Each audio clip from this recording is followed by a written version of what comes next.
Get a £5 free bet every week with Offer Club from William Hill. Simply stake a total of £20 or more across the week on pre-match football accumulators with 4 or more selections, and you'll get a £5 free bet on the Friday.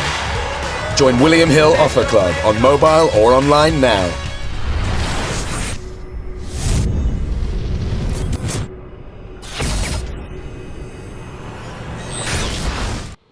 This is KUGAN CASSIUS Rifle TV in association with Macklin's Gym Barrow in Monte Carlo. Have you stopped crying now from the Instagram? What, being racially abused? You want to go there? It's just people. There's so much hate in this world, KUGAN. When you're going to realise, don't worry about what people say.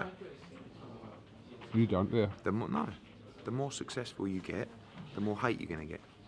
The more views you get, the more hate you're going to get. Are you applying that to your own? No, that's not. Life I'm hated anyway. It doesn't bother me. Just get on with it. But you get ratty. I just don't like it. I know. Comment on the weight. I've put a bit of weight on. The skin colour. Come on, leave it. But they've obviously got problems in their life, haven't they? Because what does it matter about your skin colour compared to this? There's just so much hate in the world.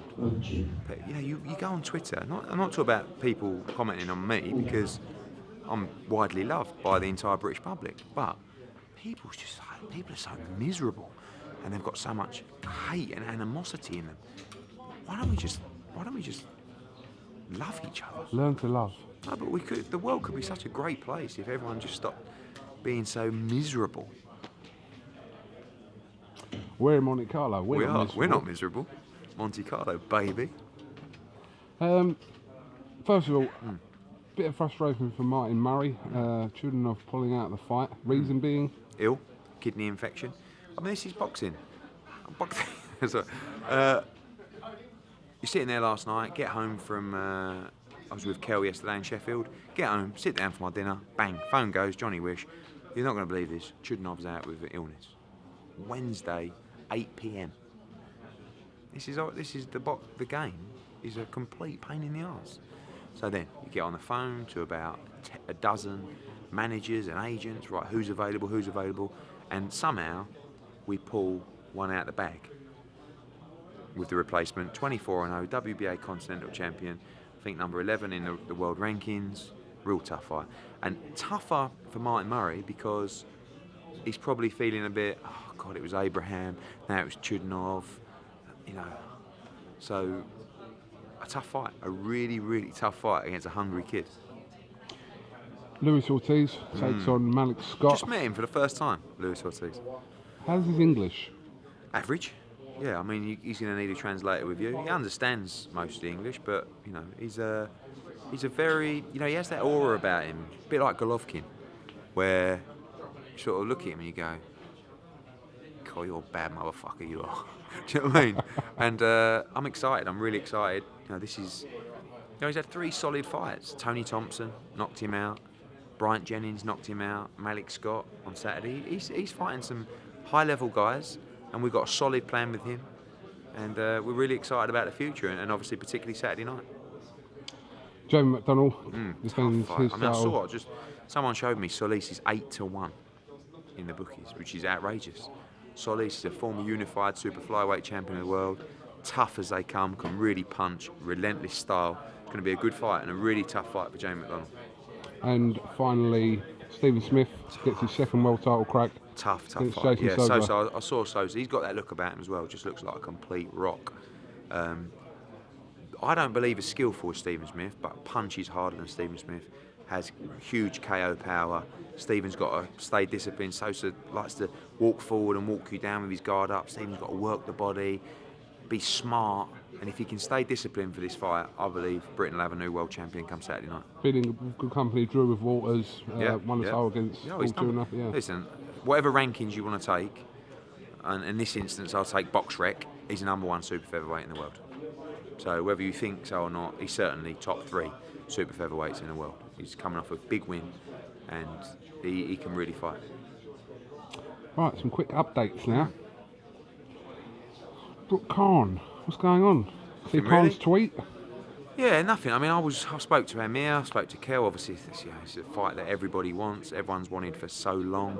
I don't know whether Amir would want to go straight into that fight. We want to go straight into that fight, or whether he wants to come back. Obviously, he's had the hand operation as well.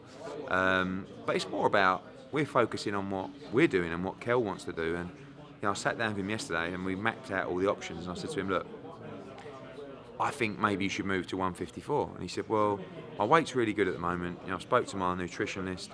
We can make 147. I said, I know you can make 147, but can you make it well? And he said, yeah, we believe we can. And he said, but more importantly, I've been thinking, I'm not vacating my belt. So I said to him, yeah, but, there's plenty of things to look at 154. He said, no, I'm not vacating my belt. I said, then you've got to fight Errol Spence. He went, good. I said, that's a tasty fight. He said, good, I love the fight. He said, I want a unification, but that looks unlikely. So if not, make the Errol Spence fight. And I think that's great news for fight fans, because people just presumed he wouldn't want to fight him. But let me tell you, Kell Brook has got the bit between his teeth, and the fact that people are saying that, he's saying to me, make the fight with Spence. So if you're watching Errol Spence, you're going to get what you want. And we're going to have a great show in Sheffield. You're going to love the UK, and we've got a real big fight on our hands for the IBF Welterweight Championship, because, I repeat, Kell Brook will not vacate the title. I thought he would. I thought, let's move to 154. No, I'm world champion at welterweight. I think I can make the weight. I'm staying there. What about Pacquiao? That's the one we want. But, that Pacquiao's coming off a good win against Vargas. I don't think he would have got the payday he wanted. So he's going to be looking for the big financial fights. And unfortunately, that's not Brook. It's a good fight, good money. Everyone would want it. Peter Nelson from HBO over there. I'm sure you can ask him about that later. But I think Pacquiao, well, they'll just be after the Mayweather fight, won't they? Right. Do you want to see Pacquiao Mayweather? No. No. No. Point blank, no. It's tough, isn't it, for Sky and people like that? Like, do you take that fight? It's still a huge fight, isn't it? Like with anything, I'd pay for it and I'd watch it, but it's not something I'd... No, yeah, I agree. Would you rather Pacquiao Brook? From our interest, of course. Brook being our homie, yeah. Oh, yeah. He'll be here tonight, so you can talk to him. We will. Can you clarify a couple of things? Go on then. Rumour mill. Yeah. Joshua getting knocked down or out by cold. Lawrence Okoli. No, not true. Didn't happen. But keep it going, because we might sign Lawrence Okoli, so yeah, definitely. But 100% not. But he obviously has come out and said about the David Price situation.